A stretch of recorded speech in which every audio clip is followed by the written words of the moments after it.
Assalamualaikum warahmatullahi wabarakatuh. Sobat-sobat, kita bersama lagi di channel saya dalam dakwah Islam pencerahan.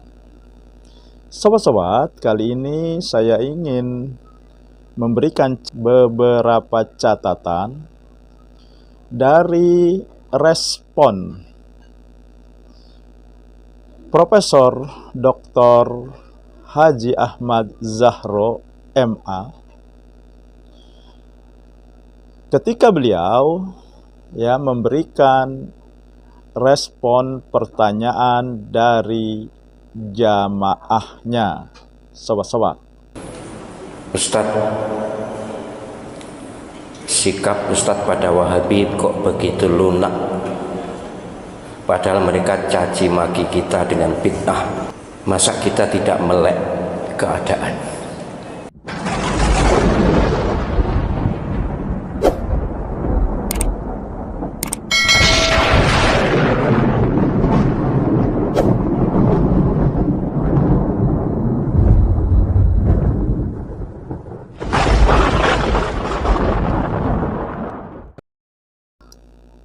itu pertanyaannya, sobat-sobat, ya.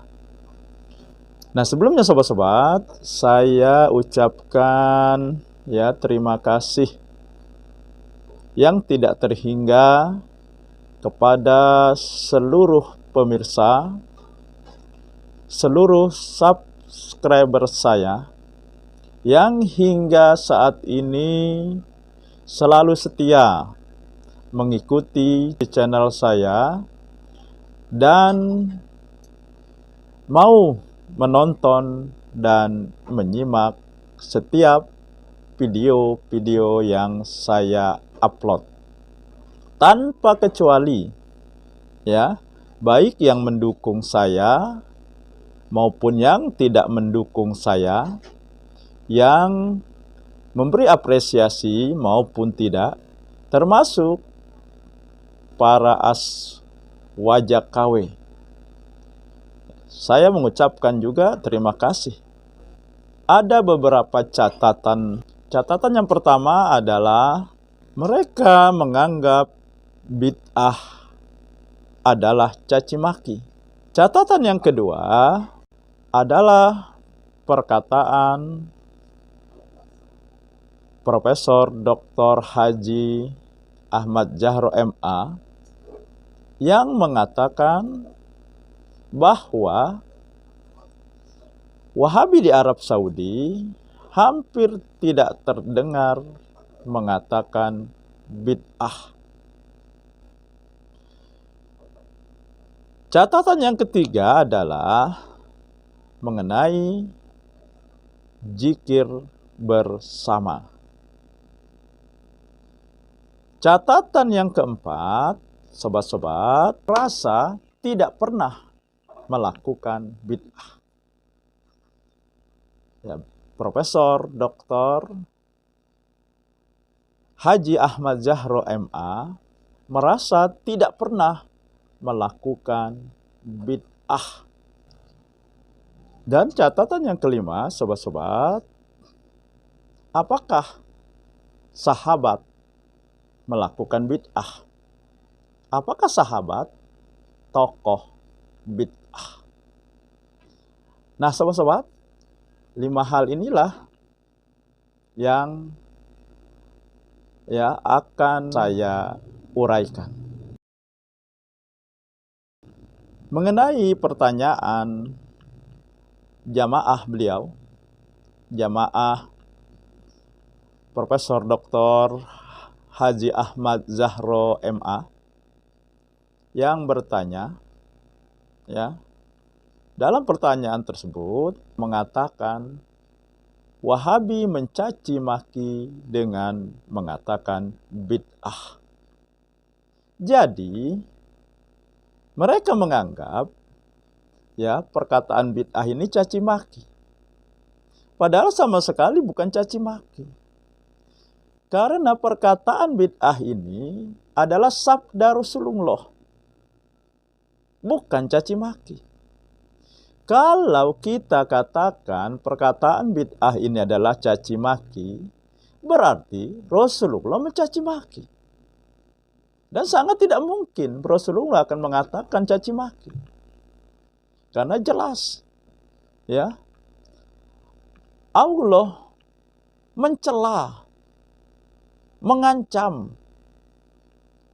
A'udzubillahi minasyaitonirrajim. Wailu likulli humazatil lumazah. Celaka, neraka wail bagi pengumpat dan pencela.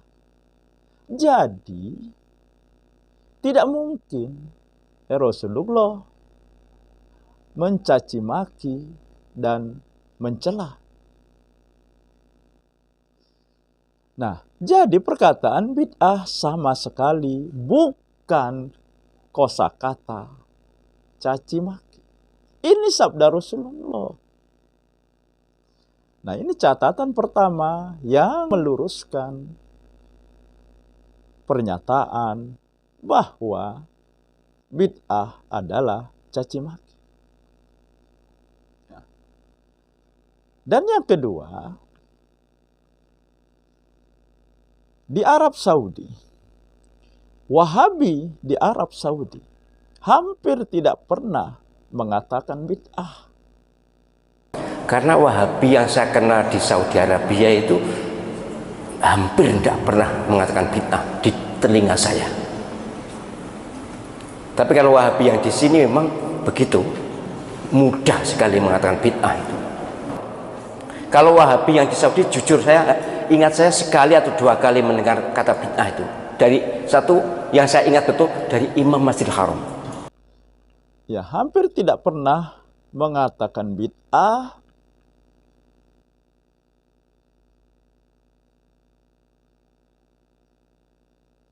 Ya, karena di sana tidak ada ya orang yang melakukan perbuatan bid'ah. Perbuatan yang diancam neraka. Beda dengan kita di negeri kita. Bid'ah itu menjadi ya hal yang biasa bagi pelakunya. Bahkan dianggap amal ibadah yang berpahala, dianggap melakukan kebaikan. Nah, jadi wajar kalau di Arab Saudi ya sangat jarang atau hampir tidak pernah terdengar ketika orang bertanya. Dan wajar juga kalau perkataan bid'ah banyak kita dengar di negeri kita, karena memang perbuatan bid'ah ya banyak dilakukan oleh ya umat Islam di Indonesia. Ya, jadi bukan berarti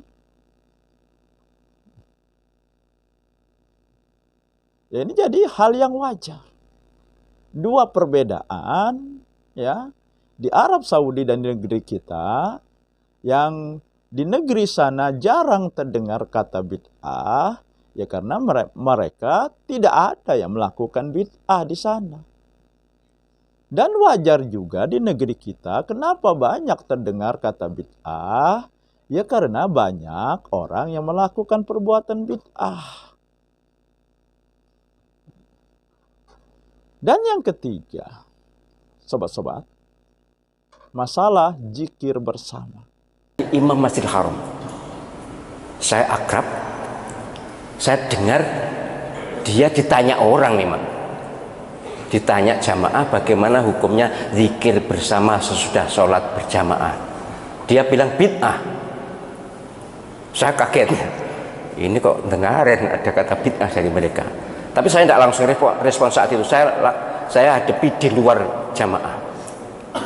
Saya bukan bantah, bukan debat, tapi saya jelaskan duduk masalahnya orang zikir bersama itu begini, ya, bahwa Nabi SAW berzikir dengan suara yang bisa didengar para sahabat yang di dekat soft beliau itu, yang di soft belakang beliau itu, atau yang jelas pokoknya sahabat dengar zikirnya Nabi sallallahu alaihi wasallam, walaupun tidak secara eksplisit ngajak bersama-sama, tapi beliau dengan suara yang diketahui, yang didengar jamaah, sehingga para sahabat, waktu itu jamaahnya para sahabat, menirukan. Beliau diam, bukan kalah atau saya yang menang, bukan, tapi beliau kelihatannya sikapnya justru dingin, legowo, dan bisa memahami. Saya yakin beliau bisa memahami bahwa iya, yang zikir bersama secara tidak keras-keras, tapi ya bersama seperti apa yang saya katakan tadi, itu beliau bisa memahami. Tapi ya saya juga bisa memahami andai kata Imam Masjidil Haram tidak zikir bersama. Ketika Profesor Dr. Ahmad Jahro menjelaskan masalah zikir bersama, Imam Masjidil Haram terdiam. Ya karena beliau memahami kalau diteruskan juga tidak akan ada hasilnya. Dan beliau juga tidak ingin berdebat. Jadi diamnya itu bukan berarti menerima apa yang disampaikan oleh Profesor Dr. Haji Ahmad Jahro MA. Tetapi memahami kalau diperdebatkan juga tidak akan menemukan titik temu. Dan beliau tidak ingin berdebat. Kemudian catatan yang keempat bahwa Profesor Dr. Haji Ahmad Jahro MA merasa selama ini tidak pernah melakukan perbuatan bid'ah. Berdasarkan kajian saya selama sekian puluh tahun terhadap ajaran Islam, saya mohon maaf ya, saya tidak merasa pernah melaksanakan bid'ah. Atau saya kalaupun pernah, sudah tak tambani. Yang 20 tahun itu loh, yang ilmu kanuragan itu banyak bid'ahnya memang. Ya, ungkapan yang sangat populer, sering kita dengar, bahwa setan itu lebih mencintai perbuatan bid'ah daripada perbuatan maksiat. Berarti juga setan mencintai pelaku bid'ah, lebih mencintai pelaku bid'ah daripada pelaku maksiat. Karena pelaku maksiat sadar apa yang dilakukannya salah, apa yang dilakukannya perbuatan dosa. Suatu saat bisa saja pelaku maksiat tersebut bertobat. Tetapi sobat-sobat, pelaku bid'ah rata-rata tidak merasa dia berbuat salah, dia berbuat dosa, dia berbuat kesesatan. Merasa perbuatannya perbuatan baik, amal ibadah yang diganjari pahala. Tetapi sebenarnya tidak. Ditambah setan menampakkan apa yang dilakukannya indah. Nah, maka wajar pelaku bid'ah siapapun tidak merasa mereka melakukan perbuatan bid'ah. Maka disinilah sulitnya pelaku bid'ah untuk meninggalkan perbuatannya, untuk menyadari perbuatannya salah. Catatan yang kelima, sobat-sobat. Saya tidak bilang tahlilan atau tidak tahlilannya. Orang zikir itu loh. Orang zikir ini ibadah yang tidak dibatasi tempatnya, tidak dibatasi waktunya, tidak dijelaskan caranya. Pokoknya zikir. Berarti kan bebas untuk memilih. Lah kok dibid'ahkan? Hanya karena tidak ada pada zaman Nabi. Kalau tidak ada pada zaman Nabi banyak. Quran ini dulu tidak ada pada zaman Nabi SAW. Tarawih 20 rakaat tidak ada pada zaman Nabi SAW, tapi zaman Umar. Apa kita mengatakan Umar bid'ah? Azan 2 dalam sholat Jumat tidak ada zaman Nabi, zaman Abu Bakar, zaman Umar. Yang ada pada zaman Sayyidina Utsman. Apa kita mengatakan bahwa Sayyidina Utsman tokoh bid'ah karena gara-gara azan 2? Sahabat jangan disamakan dengan kita. Sahabat itu sudah mendapat rekomendasi dari Rasulullah. Ikuti sunnahku dan ikuti sunnah Khulafaur Rasyidin. Jadi jelas apa yang dilakukan para sahabat sudah mendapat persetujuan atau rekomendasi dari Rasulullah.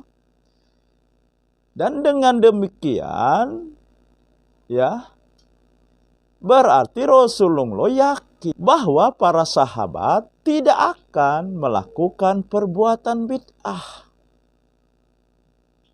Memang sering para aswaja KW mempersempit ya bid'ah ini dengan mengatakan tidak ada di zaman Rasulullah. Ini dipersempit pengertian bid'ah mereka. Padahal pengertian bid'ah adalah amal ibadah yang menyelisihi sunnah Rasulullah. Sunnah Rasulullah itu meliputi perbuatan beliau, perkataan beliau, diamnya beliau, dan persetujuannya. Dan sahabat ya mendapat rekomendasi, persetujuan.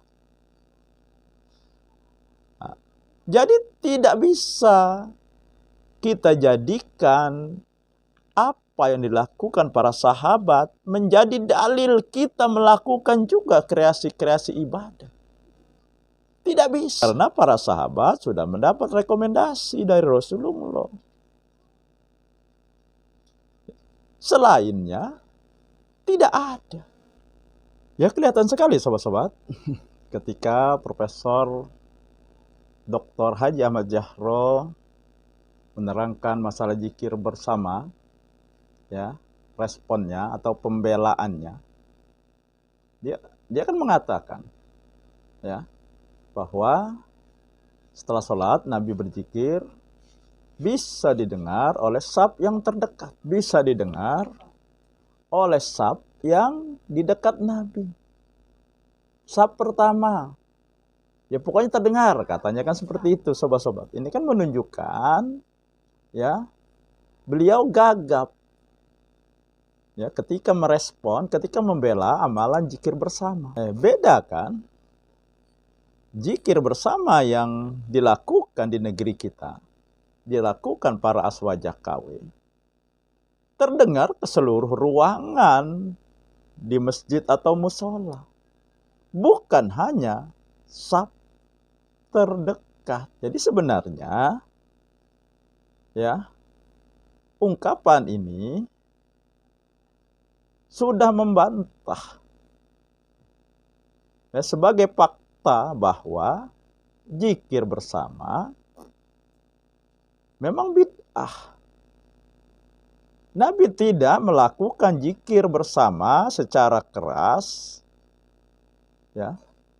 Nabi tidak melakukan zikir keras berketetapan atau rutin terus-menerus. Beliau mengeraskan zikir ketika ingin mengajarkan kepada sahabat.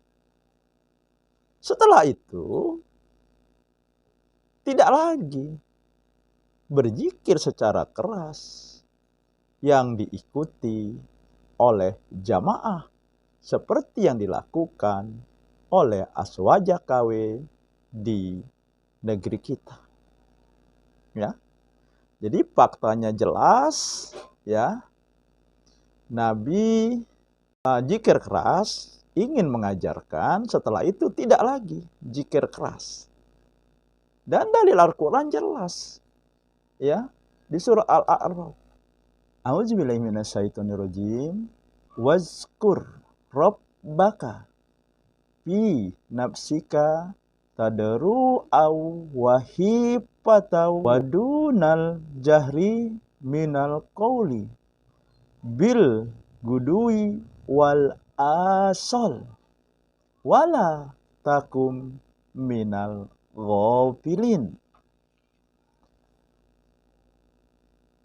Dan ingatlah Tuhanmu dalam hatimu dengan rendah hati dan rasa takut dan dengan tidak mengeraskan suara pada waktu pagi dan petang, dan janganlah kamu termasuk orang-orang yang lengah. Jadi jelaskan ayat ini. Ya, perintah Allah berzikir dalam hati, tidak mengeraskan suara. Nah, jadi sobat-sobat, itulah 5 catatan yang saya berikan untuk mengoreksi dan sekaligus meluruskan apa yang disampaikan oleh Profesor Dr. Haji Ahmad Jahro MA merespon pertanyaan jamaahnya. Demikian sobat-sobat, semoga ini menginspirasi dan mencerahkan. Nasrum minallahi wa fatun qarib. Wassalamualaikum warahmatullahi wabarakatuh.